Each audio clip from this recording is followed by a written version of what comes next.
नमस्कार मंडळी, स्वागत आहे तुमचं माझ्या एका नवीन व्हिडिओमध्ये. तर आत्ता मी जिथे बसलो आहे त्याची तुम्हाला कदाचित काही कल्पना नसेल, पण आत्ता आपण आहोत आपल्या डोंबिवलीच्या घरी. हा व्हिडिओ बनवण्याचं कारण म्हणजे आज आम्ही आलो डोंबिवलीला आणि तुम्हाला सांगायचं म्हणजे आपली हे जे आपलं घर आहे डोंबिवलीतलं, ती बिल्डिंग आपली आता रिडेव्हलपमेंटला गेली आहे. त्यामुळे माझ्या डोक्यात एक असा विचार आला की आपण आपल्या घराची होम टूर एकदा नक्की ह्याच्यावर यूट्यूबवर टाकली पाहिजे. आणि मेन म्हणजे माझ्याकडे काहीतरी एक डॉक्युमेंटरी असावी की कसं होतं माझं घर आधी. तर त्यासाठी मी हा एक व्हिडिओ बनवतो आहे आणि त्याचबरोबर जे ह्या घराशी संबंधित आपले जुने किस्से आहेत त्यातले काही किस्से मी सांगायचा तुमच्यासमोर सांगणार आहे. सो हा व्हिडिओ तुम्ही नक्की शेवटपर्यंत बघा, नक्की तुम्हाला आवडेल. तर आत्ता मी जिथे बसलो आहे ही आमची फ्रेंच विंडो आहे आणि मेन म्हणजे हे जे घर आहे ते 1 BHK आपलं घर आहे, पण तेवढीच हे 7व्या माळ्यावर असल्यामुळे हा शेवटचा फ्लोर आहे. तर बिल्डरने 1 BHK एवढीच आपल्याला 1 BHKची टेरेस मोठी दिलेली होती पहिल्यापासून. त्यामुळे पूर्व पश्चिम ह्या दोन्ही साईड आपल्याला एका जागी बसून दिसतात. हे या घरातलं सर्वात मोठं वैशिष्ट्य आहे. आणि आत्ता मी जिथे बसलो आहे ती म्हणजे इथे बसून तुम्हाला सूर्योदय पण दिसतो आणि सूर्यास्त पण दिसतो. तर नेहमी सकाळी जेव्हा आई चहा घेऊन यायची, पहिला जो दिवसाचा पहिला चहा असायचा ना, तो मी इथे बसून घ्यायचो. आणि आईची जागा ही होती, पण कसं व्हायचं की आमच्या घरात ना कुत्रे होते. म्हणजे आमचा सर्वात पहिला कुत्रा आम्ही इथे आणला, त्याचं नाव होतं स्पार्टन. तो एकदम म्हणजे घरातला एक व्यक्तीसारखा तो इथे वावरायचा. आणि जेव्हा आई सकाळी आमचा चहा व्हायचा, आई चहा ओतते किंवा गाळते हे त्याला कळल्या जेव्हा आई हातात कप घ्यायची तर तो कुठेही बसलेला असेल ना, तो पहिले उडी मारून त्याची जागा पकडायचा, जसं काय हा स्वतः चहा घेणार. त्यामुळे रोज सकाळचं आमचं एक असं असायचं की आपण ट्रेनमध्ये कशी सीट पकडतो तशी आमची सीटसाठी रोज धावपळ असायची. बाबा मला ही माझी सीट मिळणार आहे की नाही. त्याला ती सीट मिळाली नाही तर तो माझ्या इथे येऊन बसायचा. त्याच्यामुळे पहिले जागा पकडणं हा सर्वात दिवसाचा पहिला आमच्या इथे टास्क असायचा. आणि एकदम फेवरेट जागा आहे, कारण आरामात निवांत इथे चहा घेऊन बसलं की सूर्योदय सकाळचा बघायला मिळायचा. छानसे इथे आपल्या ह्या विंडोमध्ये पोपट यायचे. तिथे असं सगळीकडे वायर टाकलेले आहेत, त्याच्यामुळे पोपट बसायचे. मी तुम्हाला व्ह्यू दाखवेनच कसा आहे. आणि ह्या साईडला मुंब्रा देवी आहे, आपल्या राईट साईडला तिकडे सूर्यास्त होतो. त्याच्यामुळे संध्याकाळी 4-5 वाजता जरी तुम्ही इथे बसलात ना तरी तुम्हाला एक साधारण छानसं इथून एक जे क्लायमेट असतं, आपले आकाशातले जेवढे कलर असतात ना ते आम्ही ह्या एका जागेवर बसून बघितलेले आहे. हा एक इकडचा सकाळचा किस्सा आहे. आता मी तुम्हाला हळूहळू होम टूर देतो आणि त्याच्याचबरोबर एक एक किस्से सांगत जातो. सो जाऊया आता आपण, चला. सो आत्ता हा जो तुम्ही बघताय हा आपल्या घरातला हॉल आहे. इथे स्वामींचा फोटोसुद्धा आहे. तर या हॉलच्या पुढची जागा म्हणजे हे जे आपल्याला मध्ये दिसतंय, जिथून आपण वुडनचं सर्व केलेलं आहे, ती आमची टेरेस होती. त्यानंतर आम्ही ती टेरेस म्हणजे बरोबर मध्ये असा एक दरवाजा होता कॉर्नरला लेफ्ट साईडला आणि पूर्ण भिंत होती. तर ही भिंत आम्ही बाजूला केली आणि हे पूर्ण ओपन करून इथे टाईल्स वगैरे लावून पूर्ण वुडन आपण ते एक रूमसारखंच केलं आहे. तर ह्या त्यांच्या आपल्या मोठ्या विंडो आहेत आणि हा व्ह्यू समोर तुम्हाला इथून मुंब्रा देवी दिसते. एकदम सरळ आपली मुंब्रा देवी आहे. हा व्ह्यू मिळतो आपल्या इथून. आत्ता ह्या ज्या बिल्डिंगी मोठ्या मोठ्या दिसत आहेत ना, ह्या आत्ता झाल्या आहेत. नाही तर तुम्हाला इथून डायरेक्ट ठाण्याच्या ज्या बिल्डिंगी आहेत त्याचा व्ह्यू मिळत होता. कसं काय व्ह्यू आहे बघा इथून वरतून. हा रोज सकाळी आपल्याला मिळायचा.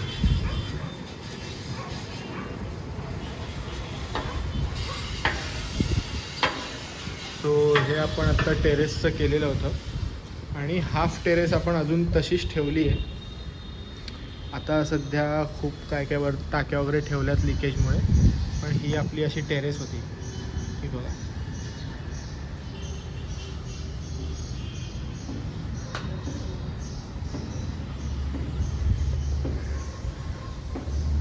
हा टेरेसचा भाग आहे सगळा. आपण त्याला मोठ्या काचा लावून हे बंद केलेलं होतं. हे बघा, दाखवतो. आणि ही वरती बिल्डिंगची आपल्या टेरेस आहे. सो अशा आपण काचा लावलेल्या होत्या आणि हे सगळं बंद केलं आहे. आता आपण जाऊया आतमध्ये. ही हाफ टेरेस आपण टाईल्स लावून बंद करून घेतलेली आहे. तर हे जे वरचं तुम्हाला रूफचं दिसतं आहे ते सध्या आता आम्ही ते राहत नाही, त्याच्यामुळे ते पाणी पडून पडून ते सगळं वरचं टॉप खाली आलेलं. तर ते आता रिनोव्हेशनमुळे ह्याच्यामुळे काम करता येतच नाही आहे, ते तसंच राहिलं आहे. हा असा व्ह्यू आहे. हा हॉल आहे.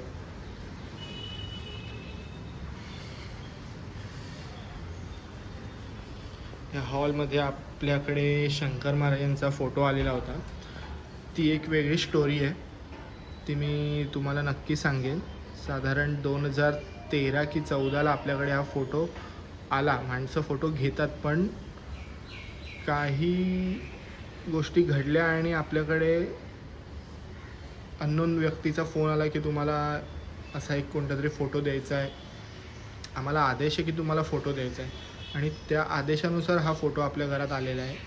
त्याच्यावरती खूप मोठ्या स्टोऱ्या आहेत, कधीतरी मी तुम्हाला नक्की सांगेन. सो हा झाला आपला हॉल. बघा,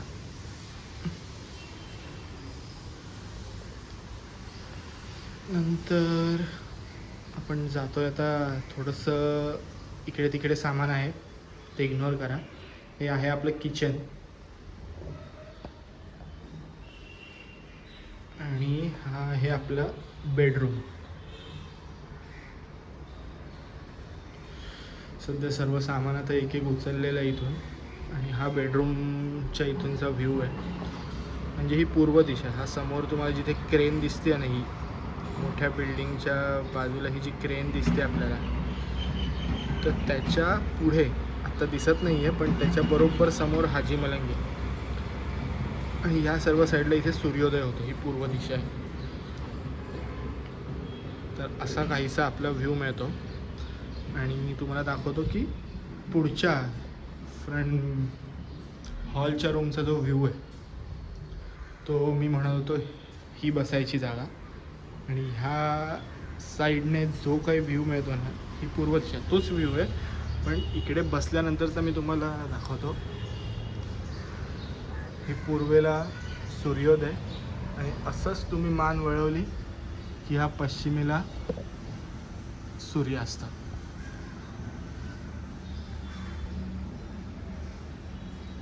सो आता तुम्हाला मी ह्या फोटोबद्दल सांगतो. हा शंकर महाराजांचा फोटो आहे. तर तो साधारण 2014मध्ये आपल्या घरी आला. आणि तो घरी आल्यानंतर खूप वेगाने गोष्टी घडायला लागल्या आणि खूप जास्त परिवर्तन झालं. आणि त्याचं एक साक्षात उदाहरण म्हणजे आपला आजोळ आहे. आजोळची जी काय बांधणी झाली ती फक्त त्याला कारणीभूत असेल तर हा फोटो. कारण ह्या फोटो नंतरच अशा गोष्टी घडत गेल्या ना की एक सामान्य व्यक्ती आपलं काहीतरी उभं करू शकतो, किंवा शून्यातून उभं करणं काय आहे ते सर्व या फोटोमुळे घडलंय. आणि सांगायचं झालं तर हा फोटो आल्यानंतर आमच्याकडे म्हणजे महाराजांचं आहे की सब कुछ तेरा कुछ नहीं मेरा. तर ह्या 13 या याच्यानंतर दर महिन्याच्या आम्ही 13 तारखेला आपल्या घरी सहस्त्र बिल्वार्चन व्हायचं. तर आजूबाजूची जेवढी महाराजांना मानणारी किंवा त्यांच्यावर श्रद्धा असणारी माणसं आहेत ती आपल्या घरी यायची. दर 13 तारखेला संध्याकाळी 6-7 वाजता आपण सहस्त्र बिल्वार्चन करायचो. आणि त्याच्यानंतर जो काय प्रसाद असेल खिचडीचा आणि त्याच्याबरोबर कांद्याची भजी असा आपल्याकडे प्रसाद चालायचा. तर ह्या फोटोमुळेच हे सर्व घडलं आहे आणि ह्या फोटोमुळे आपल्या ह्या घरात एकदम पॉझिटिव्ह वातावरण असतं. जी पॉझिटिव्ह एनर्जी आहे ना ती म्हणजे ती जाणवते की काहीतरी आहे. कोणी अननोन व्यक्ती आला, काही झालं तरी त्याला एक जाणवायचं की ह्या घरात ना काहीतरी एक शक्ती आहे. एवढं त्याला इथे येऊन पॉझिटिव्ह वाटायचं. आणि प्रत्येकजण घरातून बाहेर जाताना किंवा मी अननोन व्यक्तीबद्दल म्हणतो की कोणी या जो घरी येईल त्याचा काहीतरी जो प्रश्न असेल, तो कोणत्या चिंतेत असेल, ती चिंता महाराज दूर करायचेच करायचे. माहीत नाही काय, पण आम्हाला सुद्धा हे जाणवतं की इथे काहीतरी पॉझिटिव्ह एनर्जी आहे. आम्ही 2018 साली कोकणात शिफ्ट झालो, पण कसं असतं की फोटो लावणं आणि फोटो असणं आणि त्याला मानणं यात खूप फरक आहे. ह्या घरात आम्ही कधीच म्हणजे आम्ही गेल्यानंतर सुद्धा आमच्याकडे एक काकी येतात. त्या 2 दिवस म्हणजे आठवड्यातून 2 दिवस येतात, पण पूर्ण घर स्वच्छ करून जातात. ते फक्त का तर ह्या घरात महाराजांचा वास आहे. आणि ह्यासाठीच आम्ही फक्त असं ठेवलं की स्वच्छता करून घ्या. आता कसं असतं, माणसं येईल की त्या घराची कधी स्वच्छता होत नाही, काही नाही, ते असंच पडीक असतं. आम्ही कोणालाही हे घर रेंटवर दिलं नाही. तर हे आहे, ह्या घरात ते जाणवतं आणि हे प्रत्येकाला जाणवतं. मी सांगतो म्हणून मलाच जाणवतं असं नाही आहे. जे जे ह्या घरात येऊन गेले, तुम्ही बघणाऱ्यांपैकी पण असाल, तर प्रत्येकाला हे जाणवतं. सो आहे आता हे रिनोव्हेशनला पूर्ण बिल्डिंग गेल्यानंतर आपला हा जो शंकरमाळ्यांचा फोटो आहे तो आपल्या ढोकवलीच्या घरामध्ये जाणार आहे. सो आम्ही आता तो हलवायच्या आत मला हा व्हिडिओ बनवायचा होता, म्हणून मी हा व्हिडिओ बनवतोय. हा झाला महाराजांचा किस्सा. बाकी आता आपण आपल्या रेग्युलर किस्स्यांवर येऊया की कसं आम्ही माझं लहानपण इथे कसं गेलं, तर ते सुद्धा तुमच्याशी शेअर करतो. सो आता आपण येऊया आपल्या लहानपणावर. तर मिलन पार्क बिल्डिंग म्हटली की साधारणतः प्रत्येक बिल्डिंगमध्ये एक 4-5 मुलांचा ग्रुप असतो असं असतात. किंवा खूप छोट्या बिल्डिंगी असल्यामुळे एक 2-3 किंवा 4-5, त्याच्यात पण काही जण एकदम मोठे असतात, काही एकदम लहान असतात, असे प्रकार असतात. तर आमच्या या मिलन पार्क बिल्डिंगमध्ये असा प्रकार होता की माझ्या वयाचे म्हणजे आम्ही सेम एक 10 ते 11 जण 10वी आम्ही एकत्र दिली. म्हणजे सेम वयाचे आम्ही 10 जण तर 10-11 जण तर मोजून होतो. आणि 2 वर्ष 2-3 वर्ष मोठे काही आणि 2-3 वर्ष लहान, असे मिळून 20 मुलं तर आरामात व्हायची. आणि तेवढी मुलं एकत्र खाली खेळणं, त्याच्यामुळे खाली जे आमच्या ग्राउंड फ्लोअरला किंवा फर्स्ट फ्लोअरला जे कोणी राहायचे त्यांना मे महिना किंवा एप्रिल-मे महिना हा शाळेचा, तेव्हा कसं असायचं की एप्रिल-मे महिना शाळा नसायची. आता मुलांच्या शाळा पण एप्रिलमध्ये ठेवतात किंवा सुरू असतात. त्याच्यामुळे खेळणं हा प्रकार आत्ताच्या मुलांना काय आहे हे कदाचित आम्हाला वाटतं त्यांनी अनुभवलंच नाही. पण आम्ही जो काय अनुभवला आहे तो मे महिन्यातला. आम्ही सकाळी मे महिन्यात सुरू झाला की पहिले आम्ही इथे आपल्या इथे डोंबिवलीत टेकडी आहे, आम्ही चालत टेकडीवर जायचो आणि सर्व. मग घरी यायला आम्हाला 9 वगैरे वाजायचे. त्याच्यानंतर नाश्ता आंघोळ वगैरे करून एक 10-10:30ला आम्ही परत खाली उतरायचो, सगळीजणं क्रिकेट खेळायला. आणि कसं असायचं म्हणजे आमची बिल्डिंग फेमसच होती, काही म्हणजे प्रश्नच नाही. आम्ही 20 जणं, त्याच्यामध्ये मी एका शाळेत, बाकी होली एंजलला काही होते आणि मॉडेलला काही होते. तर ह्या सर्वांचे 1-2 मित्र, कारण त्या बाकीच्या मित्रांना खेळायला जागा नसायची, ते यायचे आमच्या बिल्डिंगमध्ये. मग त्यांचे मित्र असे करून आम्ही किती जणं व्हायचं तुम्ही विचार करा. असे सर्व बिल्डिंग आम्ही ह्या बिल्डिंगमध्ये खेळायचो. आणि इकडचा मुलगा, त्याला एकही स्पोर्ट्स नसेल की तो त्या मुलाला खेळता येत नाही. सगळे क्रिकेटमध्ये माहीर आणि सगळे बादशाहच खेळायचे. क्रिकेटमध्ये फुटबॉल यायचा प्रत्येकाला, बॅडमिंटन पकडा, त्याच्यानंतर अजून काय राहिलं, फुटबॉल, बॅडमिंटन झालं, क्रिकेट झालं, व्हॉलीबॉलसुद्धा आम्ही खेळायचो. व्हॉलीबॉल खेळणारेसुद्धा आमच्याकडे एकदम छान प्लेयर होते. त्याच्यामुळे एकाला यायचं बोललं प्रत्येकजण ते खेळायचं.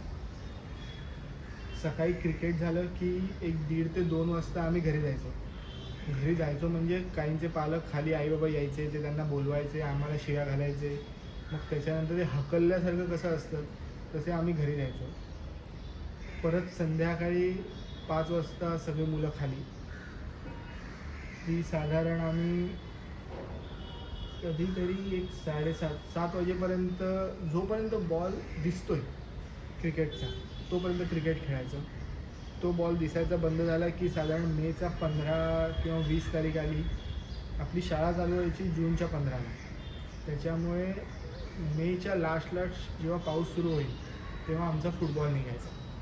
मग आम्ही फुटबॉल खेळणार.